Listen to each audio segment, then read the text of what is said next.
start the recording right now. This webinar is sponsored by NASIG Equity and Inclusion Committee. We are very grateful to them for a great idea. This webinar recording and other NASIG webinar recordings are available on the NASIG website and also on the NASIG YouTube channel. We will post both links in the chat in a couple of minutes. This is the last webinar of this year. We will continue, and Education Committee will return with more webinars in August or September. And with all this important information out of the way, I'm going to turn it to our presenters, Violet Fox and Joshua Barton, and I will let them introduce themselves. Thank you so much, Sophia. We really appreciate being here. We're so glad to be presenting to you all today. Thank you so much for having us. We appreciate all the tech work and all the behind the scenes work that goes into these sorts of presentations. So we're really grateful for all that effort. Today, Joshua and I will be talking about reframing authority control to balance creators' autonomy and users' needs. This is just a stock image, that has some photography on it, but I thought it was maybe reflective of what we're trying to do in authority work, which is, we take a snapshot of people and we put it on display. To represent them in some way, and so we'll talk a lot about that today, and what sort of that means, and what sort of the implications of that are. So with that, let's get started. Just a little bit about us. The speaker bios were just posted in the chat, so we won't go too far into that. But just to say that I'm a cataloging and metadata librarian at Galter Health Sciences Library at Northwestern University. Joshua? Yeah, hi everybody, and ditto all the thanks that Violet shared. I'm Joshua Barton. I'm at Michigan State University, where I manage cataloging. I curate our zine collections, and I'm our NACO coordinator, among other things. I'm on the Gemini Taurus cusp. I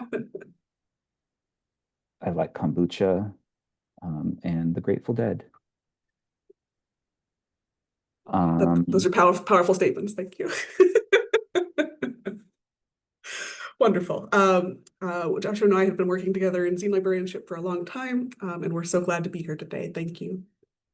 I wanted to get started with this. The inspiration behind this presentation was actually inspired by an article that I co-wrote with a friend of Joshua and I, named Kelly Swickard. As you can see, her dates are down at the bottom. She died in 2021 at the very young age of 50.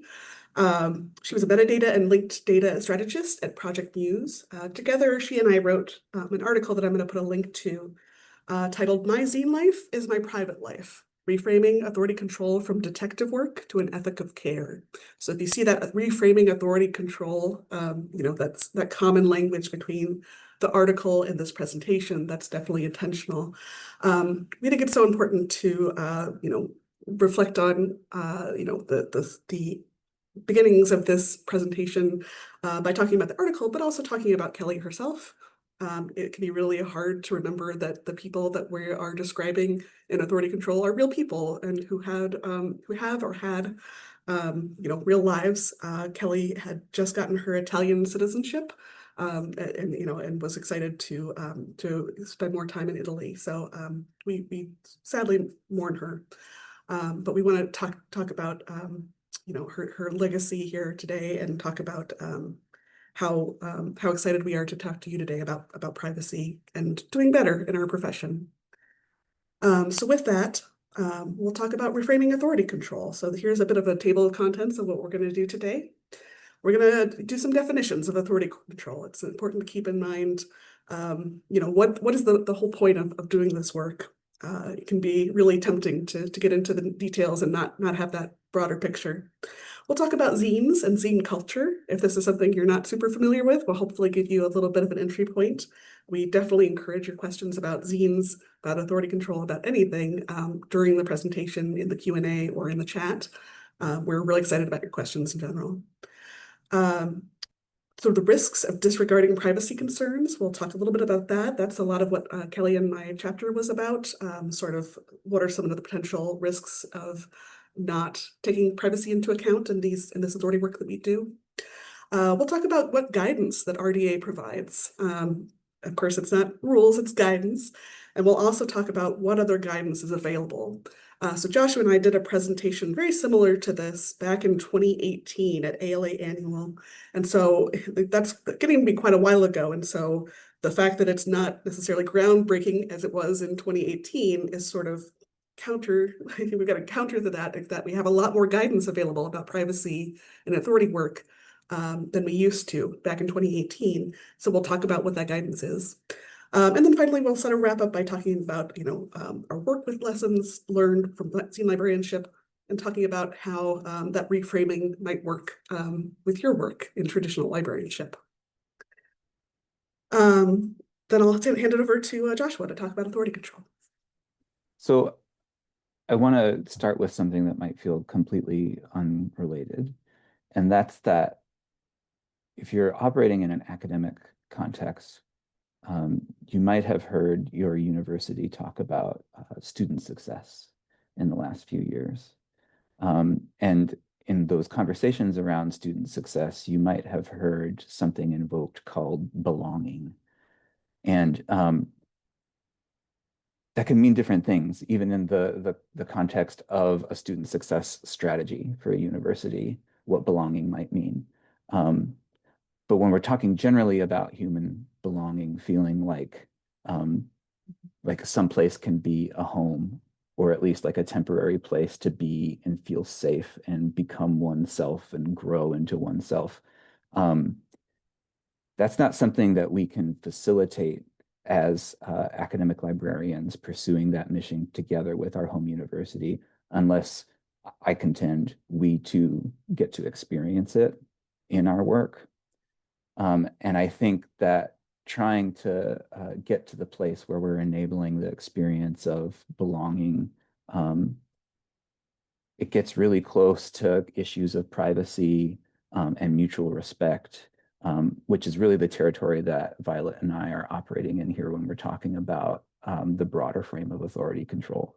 So I just want to put that out there as kind of like an abstract backdrop for what we're talking about.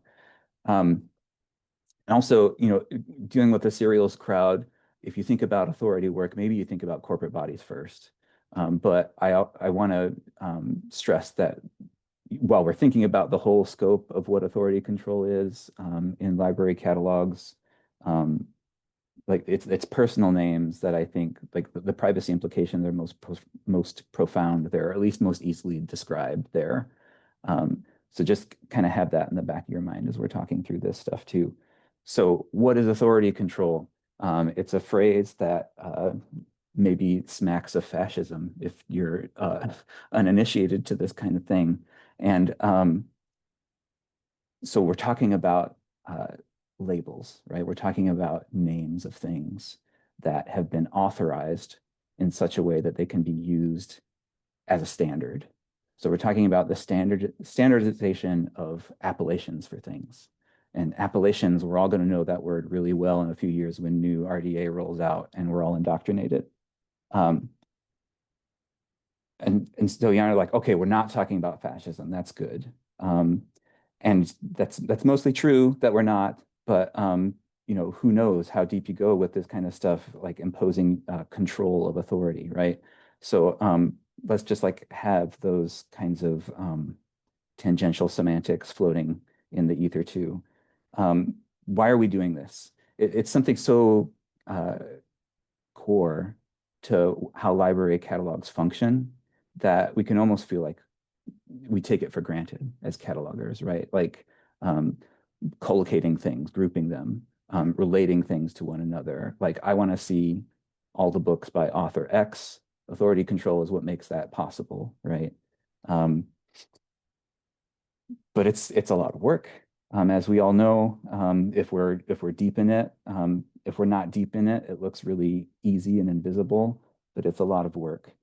It can pertain to any entity that might be represented in and with controlled vocabularies in a catalog. So, you can think about places, subjects, even, like the content media and carrier type terms.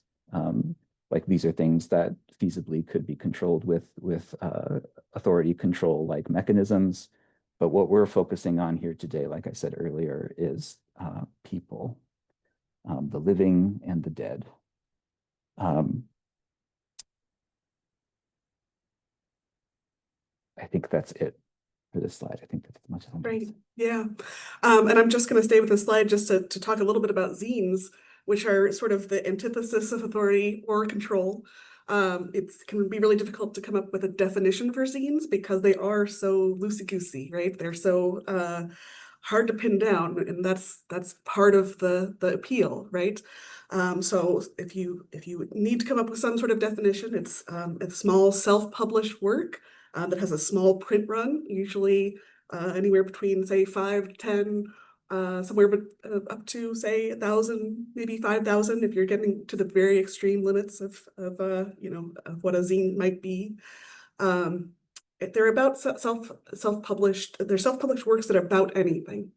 They're very often counterculture because they're a response to not necessarily having control of a traditional media, such as traditionally published books or traditionally published film, right?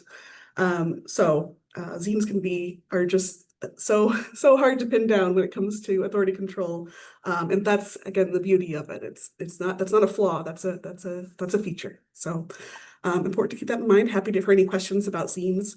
Let's talk a little bit about some of the potential harms. We are talking a lot about this work because people who are zine makers are often marginalized folks. Not always, but a lot of times marginalized people turn to zines to get information out, either about themselves, about something they're passionate about a cause, because they don't necessarily have access to traditional publishing ways of getting information into the world. So some of the potential harms, I could have listed out a like bullet points of traditional harms, which would include things like outing, which would include things like doxing, which would include things like getting information out that can be used by, say, a fascist government that controls an authority file. All of those are potential harms, but I'm going to just share with you 2 quotes from the chapter that Kelly and I wrote that I think sort of drive this home in a way that maybe a list of bullet points wouldn't. So this first quote is, "I don't really have a strong drive to have my work seen by a large audience. I see zines as more about personal connection, so I really only distribute them face-to-face at zine fests, instead of trying to get distributed through shops, online, etc." So again, you can see this very distinct way of thinking about putting your word out there, your work out there, whereas in libraries, we assume that authors are going to want all of their work to be seen quite broadly and to be collected by institutions that are often government agencies. That's not necessarily the case with zines. And this is just a second quote from another zinester, Michelle. "My main concern is that my family will somehow find out my sexual orientation, which I intend to keep private. I also worry about whether or not my critiques of my workplace will somehow end up in the hands of my boss. I also don't like many people knowing about my past drug use for fear of judgment, so I like to keep that information private as well." So again, in librarianship, we have this and especially in cataloging, we have this bias towards user needs, and we might not always be thinking about some of these potential harms of sharing information much more broadly than it was intended to be. So really important to keep that in mind. Let me hand it off to Joshua to talk about our best friend, RDA. Yeah, we love RDA. So when we think about the traditional cataloging context, like we're using RDA, we're dumping content into MARC records. The authority records that we're creating in that context in the MARC authorities format, they're going to consist of a preferred name that RDA will also refer to as the authorized access point for that to represent that person. which, harkening back to like why we're doing this, that's the standard way in which we're going to refer to that person in human readable text, right? And throughout our catalog as a controlled heading to link all the things that that entity is related to in the catalog. But that's not the only information that's in that authority record. There might be, with the advent of RDA over a decade ago, a lot more information that we can dump into that MARC authority record as a carrier, such that they could become mini biographies. And that's something that Violet and Kelly's chapter deals critically with in important ways, and that the profession has come along to recognize in more nuanced ways in the years since that chapter came out. So the guidance that we have from RDA hasn't changed yet, even though we've got some additional references to PCC guidance and things that we're going to get to later in this presentation. That's new and builds in some of that more recent nuanced perspective from the profession. The RDA guidance, an example here, remains the same, where if you look at RDA 9234, I'm one of the people who likes to omit the word point, having to say point 17 times when I'm referring to an RDA guideline. So RDA 9234, when you're talking about the real name of a person who might have been established in the authority file under a pseudonym, say if that's the most common usage of their name. Maybe they create their works under a pseudonym and don't use their real name at all. We have this guideline here: if the preferred name or names for an individual are pseudonyms, and the individual does not use his or her real name as a creator contributor, and the individual's real name is known, then record the individual's real name as a variant name for each pseudonym. So basically, like if one has intentionally obscured their real identity in the course of publishing works under a pseudonym, RDA guidelines are telling us, like, put that in the authority record so people can find them under their real name. So in the zine context, as Violet has started to lay out here, we can start to see how that's problematic. If someone's trying to purposefully obscure their real identity to give themselves the opportunity to create and connect in these important ways, but to mitigate the risk of the harms that might come if their real identity were to be known, this RDA guideline undercuts that attempt at anonymity, at privacy, if we were to observe it. All right, so ICP, any juggalos in the house? I'm talking about international cataloging principles, not the insane clown posse here. But I threw Hatchet Man in because I'm from Michigan, and this is just like, it's almost like our state bird. Creator attribution. The international cataloging principles are kind of like what underlies RDA in some ways. Yeah, Deja, if you dated a juggalo, you're a juggalo by affiliation. Congratulations. Creator attribution, it's super important according to the ICP, the International Cataloging Principles, that is. And variant names of the creator are referred to as essential access points. So this falls under the, like, it's not explicitly saying, like, put that real name in the record like RDA is, but it's getting there. And this is something that Violet and I wrestled with in that Cataloging the Living presentation, basically pushing back on the idea that if you know all these identities, we should be recording them all in our cataloging, advocating for bringing some domain awareness to our cataloging, being able to say, like, these are zines. They carry along with them a lot of times some desire for anonymity, like I was describing. So knowing that, we should respect the creator's wishes where we can discern them. But we're going to say more on that on the next slide when Violet takes over. Now I get to talk about all the other stuff that's not RDA or ICP.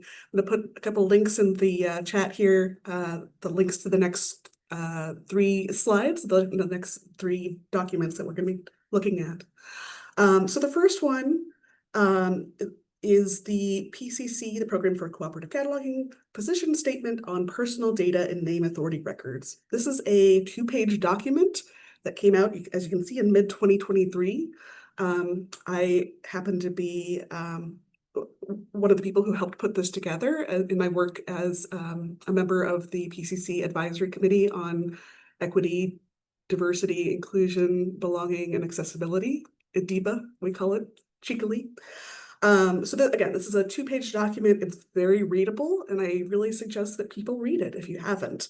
It sort of is a position statement saying that just because you have these tools available, in the tools meaning these specific fields, doesn't mean you should use them. And it also says that PCC perhaps might have done something a little bit differently than they did, because they didn't necessarily warn people about how not to use these tools, right? When they were put out, when they were first established in RDA, 10 years ago plus.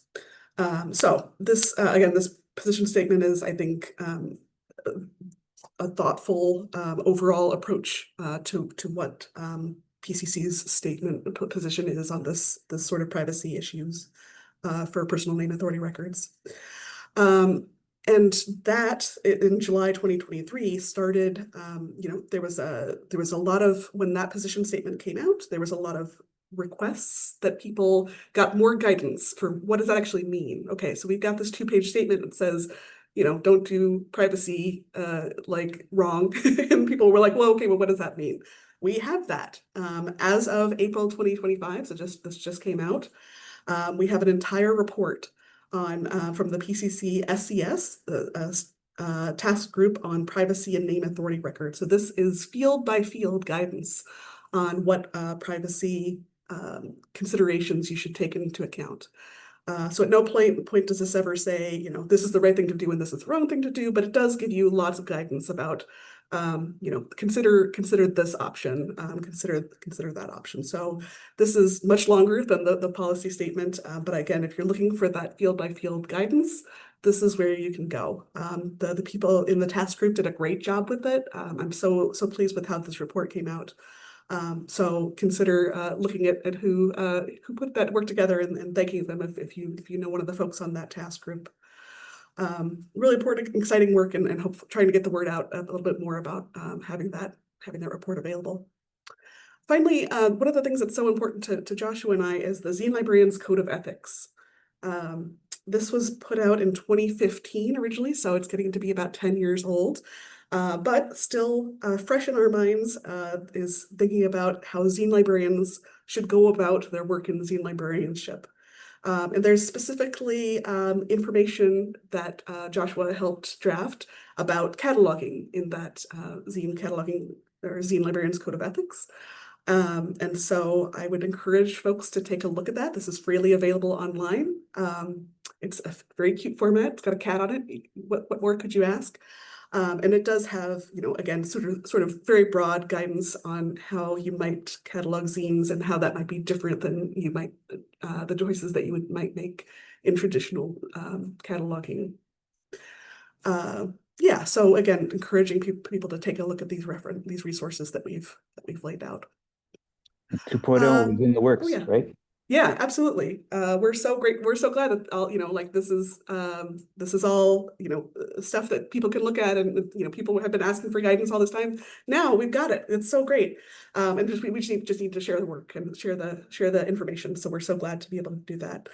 So, all of this sort of brings us to sort of considering authority control through this zine frame that we've sort of laid out. And again, we're hoping that you have questions and comments and discussion for us at the end. So please be thinking about that as we're talking. So how should these lessons from zine librarianship inform our work in, you might say non-zine librarianship or traditional librarianship? And I think that that's a conversation that the profession should have as a whole. we're not the arbiters of what's good or what's right. We just have this additional information, this viewpoint that we have that's been developed over years in in handling these very precious resources of zines that have been graciously given to us by the creators. That are often their innermost thoughts and their most passionate positions. So we feel, I think, some sense of honor, and some sort of responsibility towards the people who are creating these zines, that we would be able to represent them respectfully, both within name authority and then, of course, subject work as well.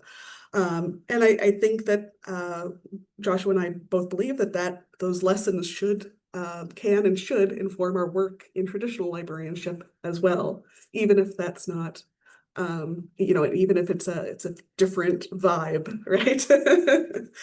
Joshua, what do you think? I think I agree with Yeah, everything you have said. Yeah. Neat. Um, I think about the influence of zine librarianship on the rest of my librarianship as kind of like the fringes informing the center, as it were. Um, I mean, not to like just reify the marginalization of zine creators with this analogy, but the same logic that goes into the saying like none of us are free unless all of us are free, I think is at play here when we think about how materials like zines that are just inherently from a marginalized perspective can inform the rest of what we do in a cataloging practice. And I think the issue of privacy is a key one, like a really illustrative one of how that can happen. Taking the privacy complications that can just like so readily become available or visible with zines, and then think about how that extends to other kinds of materials that we're working with, where questions of anonymity or the control of one's own personal information might arise, whether it's because of um, political vulnerability, social vulnerability, or some other kind of like risk to the person that's wrapped up in their personal identifying information with relation to works of literature, art, what have you, that they're putting out into the world, giving them the flexibility to be able to act without having to fear destruction, right? Yeah.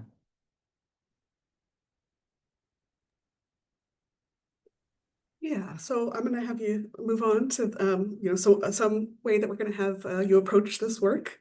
Joshua, go to town. Oh boy. Okay. Um, let me just, I don't want to assume that everybody knows what a spidey sense is, so we'll start there. So the character Spider-Man, in addition to being able to shoot webs from his wrists and like climb on walls with his fingers and toes, uh, a spidey sense, it's this other power that he has where he can sense danger, right? Like immediately before it's about to strike. Um, and so what I talk about um, here, what I'm trying to get at here when I'm saying like, let's tack a spidey sense onto our cataloger's judgment. It's about contextual awareness, domain awareness in the categories of material that we're cataloging, not just with respect to format, but with respect to the people subjects involved, like the communities represented, being able to like know, oh, this is a zine, so there's like a punk ethos here maybe, there's some marginalization at play. There's maybe some risk involved in this person even putting this thing out into the world, bringing that domain awareness to bear, which is going to take some preparation, right? Some study. It's going to mean coming to webinars like this one, so you know what a zine is, and you've been given some heads up to pay attention to this stuff, so that your spidey sense can start tingling when you got that zine in your hand. Not because it's going to hurt you. The zine is your friend. You just want to make sure that you're not going to hurt the zine, okay? You don't want to hurt the zine creator. And you can extrapolate to like other contexts too, right? Like we've got great collection of South African anti-apartheid materials here at Michigan State University, things that were being collected contemporaneously with the anti-apartheid movement. Posters being issued in Botswana because that's where the people in that particular political group were based. Even though they were South African, they were like trying to not get scooped up and hurt, right? But they're still printing these posters and putting them out into the world to see if that, if posters can make some change. And as an aggregate with other kinds of propaganda, hopefully they do. And well, they did, because there's not apartheid, at least nominally, there's not apartheid anymore. So that kind of context awareness, domain awareness with respect to the well-being, the safety of the people issuing the materials that we're collecting as cultural heritage institutions. People that are still alive, still doing the work of trying to make the world a better place, and the ways that they're putting themselves on the line in order to be able to do that. That's like one of the immediate things to be thinking about as we're thinking about authority control with respect to this material. But then there's also a longer view.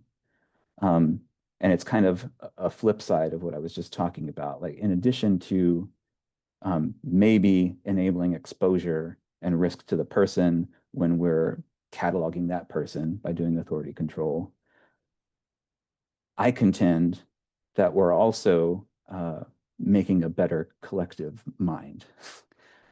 So, think about the semantic web, think about AI.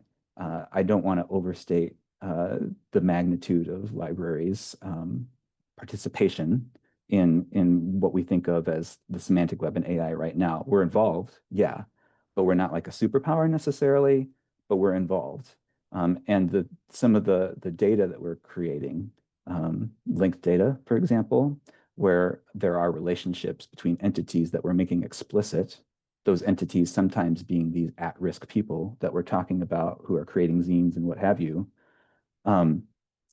That all builds up into an aggregate, a web of knowledge that represents those other ways of knowing, those other ways of being in the world, that those zine makers, that those anti-apartheid organizers are and were contributing to, right? And that's a very durable thing once it's in a space like the semantic web or in the AI brain. So we're in the business as catalogers, and I use the term business in a non-commercial sense. We're in the activity of building as catalogers and metadata professionals that collective brain. And that's, a 100-year project, a 200-year project. That's work that's going to outlive us all. That's the flip side of like whatever risk that we might be trying to manage right now and mitigate on behalf of the living people that are doing this creative work. We're also trying to build infrastructure that's going to include those other ways of knowing as a narrative and a counter narrative in the larger conversation around cultural heritage, to try to make a collective brain that's going to care more than it's going to destroy, or at least give caring a chance. So just some cataloger philosophizing for you to wrap up this last slide of the presentation. Yeah, thank you so much. I love listening to Joshua talk. I think, I hope that what we can bring is some sort of, some of that big picture thinking. And I hope that, as you're doing this work and you're thinking about this field by field guidance, right? And you're getting very into the details, that you take that bigger, take that step back, to see this bigger picture work that we're doing, to see how each choice that you make influences this information environment that we're living in, that we're encased in, that AI is doing its thing with. And the choices that you make really do make a difference, right? So we really appreciate your attention today. We really encourage your conversation and discussion. We're so jazzed to talk about this. And again, we don't necessarily think that we have, like if you ask us how to do this and this, we, have some guidance for you, but we just want to sort of enable you to feel like you have the power to learn more about these contexts, and to make some really informed, good choices that reflect the resources that we have in respectful ways. With that, we're just going to say thanks, and we are really grateful for your time and energy, and looking forward to your discussion. Thank you so much.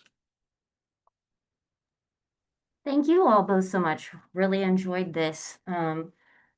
I am only just now dabbling in the world of zines, so it's really fun to see the combination of something I've loved for a long time, cataloging, and a new love that I'm discovering, zines, just perfectly encapsulated in this right now. So I'm gonna have a little bit of time, see if some questions come in.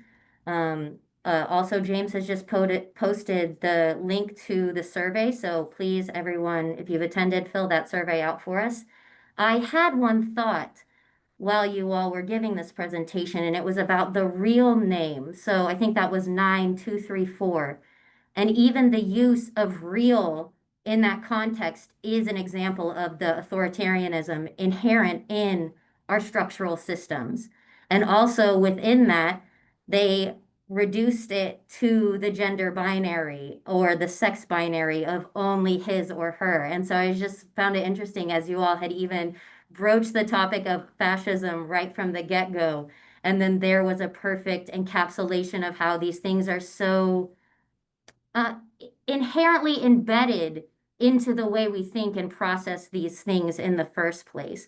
So yes, thank you for going back to this slide. So this idea of a real name, we should really be using the term legal name because that's what they mean, right? They mean the name that your authority that already exists over you has in the first place. So I loved how all that tied in and then how there was just like incidentally this example here. So, and somebody also posted government name in the chat. Exactly. Wonderful. So, yeah, if anybody has anything that they want to ask or just chat about, I will happily chat for the rest of our time about even just this concept. So please, please, please put it in.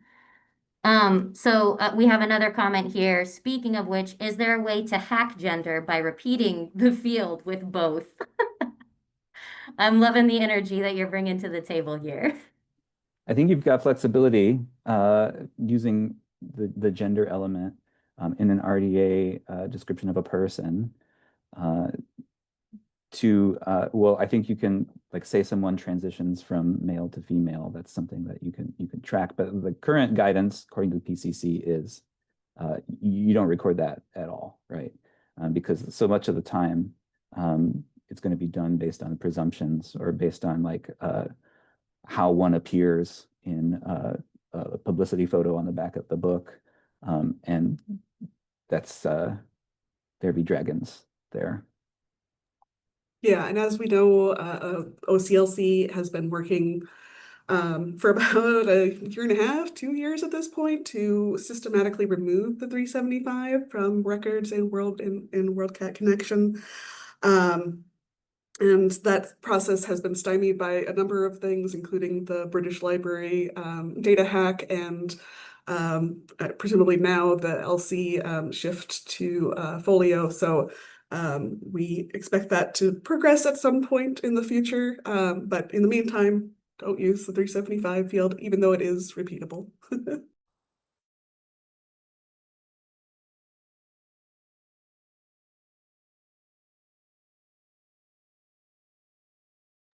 Violet and Joshua, are you able to see the chat or should I potentially read these comments?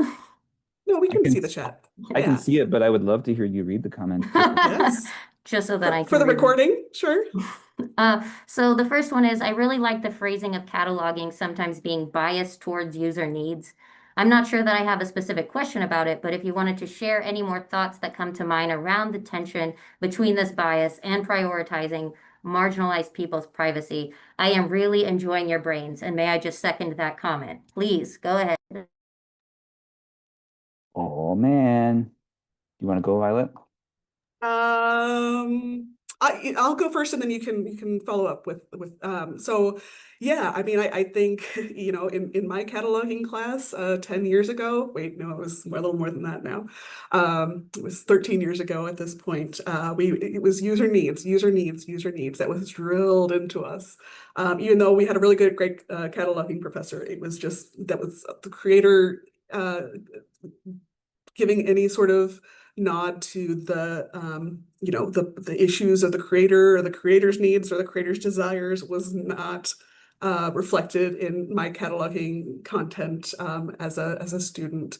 That continued in, I think, in the textbooks that we read, and in the training that I got on the job. So thinking about our resources from the user perspective was drilled into me. I think that that's a relatively common experience for catalogers. And so, we talk about, and I'll go back to the first page of this so we can see the title, that we think we do need this balance of we need to rebalance what we're doing to creators' autonomy and users' needs, because for so long there has not been any sort of acknowledgement that those might be in tension, and that those might be, like diametrically opposed at some points, and that at some point we might need to make a decision between those. So really, it's not about going all the way and saying creators needs above all at this point. It is just sort of reintroducing that idea that there does need to be some decision making there. Joshua? The way it's come together for me in the last couple of years is you think about just the name that we've adopted for the work that we're involved in, like cultural heritage work. Like we throw that phrase around so much that I think the profound nature of what we're talking about can kind of it can get watered down over time. Cultural heritage, like we are in the work of preserving and building the infrastructure for the continued interaction with and the ongoing evolution of cultural heritage. And that's, among other things, one of the great fodders for self-actualization, right? Like who we are in relation to the world around us, the world of human knowledge and the natural world, which is all like wrapped up in culture and all kinds of other things, biological processes, but it's huge stuff that like cuts to like the fundamentals of the human experience. And here we are trying to make sure that that remains and isn't manipulated in nefarious ways, and is treated as a public good, right? Is recognized as a public good. So in that light, as cultural heritage professionals, to be focused on one community that we interact with as opposed to the multiplicity of communities that we're really interacting with is like, how did we fall into that limitation? Yeah, we love our users because they're humans too. And this is all about love for humanity, right? But what about the people who created the stuff that we're collecting? And what about the people who are represented in the stuff that those creators created that we're collecting? There's all kinds of people wrapped up in these webs of connection to libraries and archives and museums, and they aren't all just users. In fact, most of them probably are not users. So that's kind of where this all flows for me, is recognizing there are many more human relationships at play here than the library world is traditionally recognized. Our archives friends are further ahead in this regard. In particular, one of the articles that I keep coming back to, and now that I'm saying that, the title has totally slipped in my mind, but Michelle Caswell and Marika Seafor talking about radical feminism, radical empathy, not radical feminism, but a feminist ethics of care in the context of archival practice, kind of like pivoting away from neutrality and toward a recognition of this affective responsibility to these human communities that the cultural heritage institutions are engaging with. bringing that into a library's context, like it's the zine community that first like introduced that concept to me. And I've been rolling with that ever since. Like that gets me real excited. Just recognizing that there's like a responsibility to care for a much wider group of humans and their needs than just users who are walking through the door or emailing us, like whatever, you know. Thank you. A feminist ethics of care. I think this is like the link that this is the Litman Books book. Okay, this is, yeah. Check out that link that Violet posted. That's a good go-to source. Great, thank you. And also thank you, Violet. You have been really on it with those links in the chat. Very, very helpful. So this one is more of a comment. I was doing some experiments with AI search, trying to see if it could give me a list of people of a certain type, and it very quickly gave me a list, so I can see this becoming more dangerous. Yes, I also see that inherent risk there. This is a follow-up question to the question about the repeatable field earlier. So can they change the field to publicly identified and self-identified? It is super helpful for known historical figures. So this is the 375 specifically. Do you want to speak to, could they change that as a publicly and identified or self-identified field? I think like technically it's doable, you know, going through all the permutations of a MARC proposal and so forth, or an RDA proposal and then a MARC proposal. So, you know, a bit of a slog, but you could get there. The questioner's point is an important one. And I think it's the same kind of like double-sided coin that I was talking about of like mitigating like risk, contemporary risk versus like the legacy questions of like, you know, breaking down binaries and other kinds of like justice-oriented work when we think about aggregated data in the future. Yeah, I mean, there's certainly an historical interest in gender identity kind of data about creators. But for me right now, and for I think a lot of us in the profession, particularly those that are like really in touch with the zine community and very interested in the trust that we endeavor to have there in order to just be able to collect zines, period. It means that those immediate risks are taking greater prioritization when we think about the competing values there. Yeah, I would just maybe add, you know, thinking it's a great question, but thinking about whether we would want to have be able to notate fields like some specific fields as being more authoritative than others. We would maybe have some like conversation about that and whether that's a good way forward, or if that work. I mean, right now that work is essentially being offloaded to the 670 field, but you know. Would we want to say, you know, that there's some sort of super authority like level happening within the authority field, or within the authority record itself?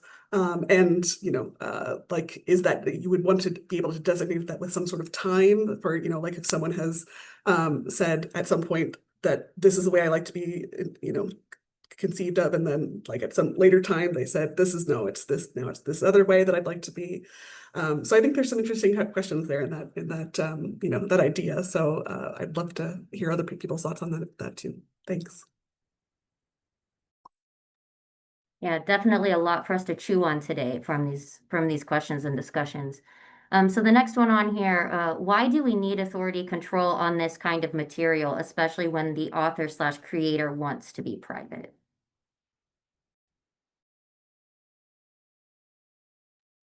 Because wanting to be private and wanting your stuff to be read are mutually exclusive wants. And if we want to enable all the zines by zine creator X to be able to be brought together and read, we can do that with authority control without revealing what their real names. Oh, there I used the word real. What their legal names are? Yeah, I think it would be, it's, I know that in many institutions there are different levels of cataloging, but I think one of the ways that we show that we think that zines are serious literature and worthy of being in the scholarly conversation, or worthy of being found by people, is by giving them the same somewhat treatment in cataloging, even if it's slightly different. And that does include things like assigning subject headings and providing authority control in the name authority record, even if then we do those things in a way that we think are more reflective of the content and of the context that they're within. It's a good question, though.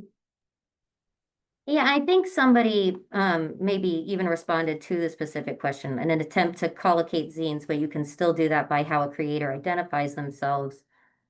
This person's personal collection is shelved by creator and then title if there's none listed. And then so they like use that to kind of balance this. And then there's this follow-up question. So another database for zine authors separated from the Library of Congress name authority file. Do you all think that's necessary?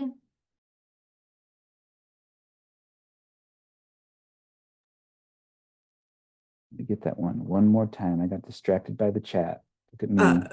Another database for zine authors that's separated from LC name authority file.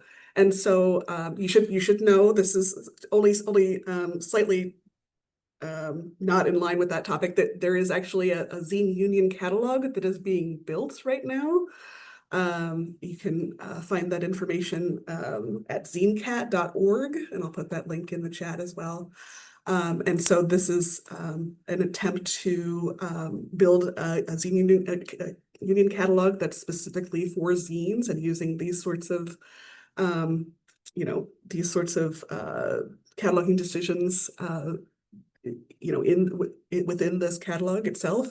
Right now, I don't think that includes any kind of a separate name authority file. Joshua, you know more than I do. Well, yeah, that's just a big old soup. Like authority control is, I mean, it depends on how much you like chaos. If you like chaos, awesome. If And you don't, and they then don't even use the words authority control. They use mutual metadata as as a sort of a signifier that authority control is not going to be the priority of this zine union catalog. And so for traditional catalogers, that might be like nails on a chalkboard, but there may that is a totally plausible way of being in the world, that you don't necessarily have strict authority control for these records about zines. So I encourage you to check it out, read the blog. There's a lot going on. There's going to be a presentation about this at the Zine Pavilion at ALA, an ALA annual. I can't remember what it is, but if you look at zinelibraries.info, you'll find information about all the things that are happening at the Zine Pavilion. And you'll see information about the ZineCat presentation that's happening at ALA Annual. Awesome. Great. Thank you. So this next comment is, I'm not sure if this is relevant, and it is, but how would a cataloger know that a variant name exists unless the author self-identifies it?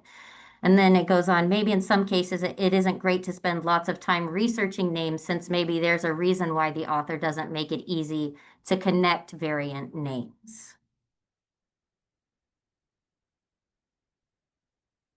So the question embedded in that is, how would a cataloger know that a variant name exists unless this author self-identifies it? Can you all think of any contexts when that kind of information might be available? Oh, sure. And Joshua, I'll let you talk too, but a lot of this is, we talk about this in the chapter that Kelly and I wrote, that other people might be doing the identifying and, making those connections So, like that might be an accident that the creator doesn't necessarily want to happen. There's been examples of people being outed inappropriately. Lots of examples there. And especially, and you can think about this also being as a time-based thing, where at some point they might have wanted, maybe when they were a teenager, wanted to, say, put all of these things in their real name, and then 20 years later down the line, they may or may not think that that's a good idea. And what sort of flexibility do we have that we can provide that sort of grace to people, if that's appropriate. Josh, will you tell your example about pre and post internet too? Oh yeah, so like zines famously a pre-Google phenomenon, a pre-internet phenomenon. And so when trying to explain to folks who like just aren't getting it, like why are these issues so important with zines when we're not necessarily thinking about this for a lot of the other stuff that we collect? You think about the zines that were coming out in the early 90s, like perzines and stuff being swapped between friends, and like a venue maybe for processing some kind of trauma that the author has survived. And this is 1991. And then Al Gore comes along and invents the internet. And then a few years later, this stuff is searchable because libraries are collecting it. And now you can associate like a trauma survival account with a person who's still alive and wrote that when they were 14 or something. And now all of a sudden it's like, oh wait, anybody can find this at Michigan State University Library and read it. I don't know how I feel about that. So these are the kinds of scenarios that we have to keep in mind because they happen. Great, thank you for that. So we have a few more, and we'll try and keep them quick.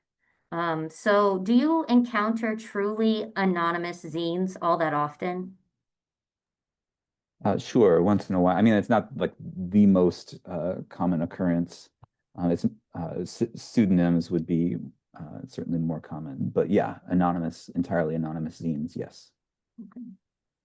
How many non-NACO libraries are creating creator authorities? Is it mostly just the work of NACO participants?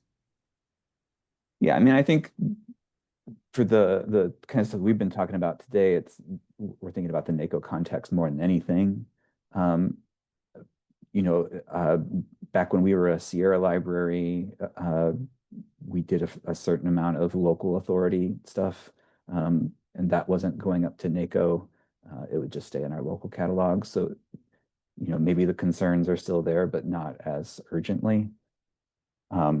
So, I mean, I take the point of the question, but even if you're not creating an authority record, you're still creating an access point.